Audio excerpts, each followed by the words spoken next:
Det første man gør er at fjerne alt håret fra ansigtet. Derefter påfører du med 1 eller 2 fingre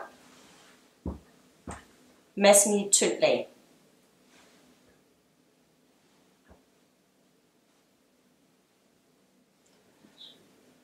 Det er vigtigt, at du ikke kommer for tæt på hårgrænsen eller din bryn, da masken kan hænge fast i alle de små hår, du har til at sidde. Det masken den gør, det er, at den går ind og fjerner alle de overskydende hudceller og alle urenheder, du har.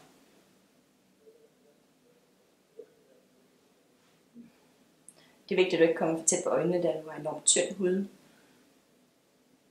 Efter masken er blevet påført i et tyndt lag i hele ansigtet, skal den sidde og tørre i 20-30 minutter. Derefter bliver den pilet lige så let af.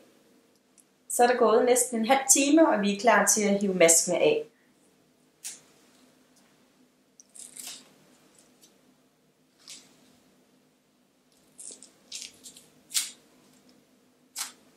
Hvis det går alt for ondt, så kan man lige holde lidt igen med en finger.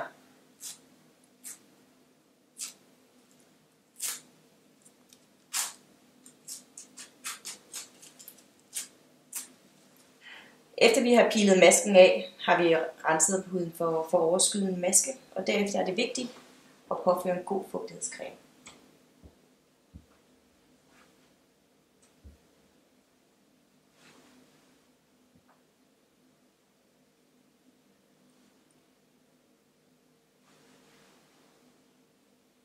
Og sådan får man frisk og sund glød i huden igen.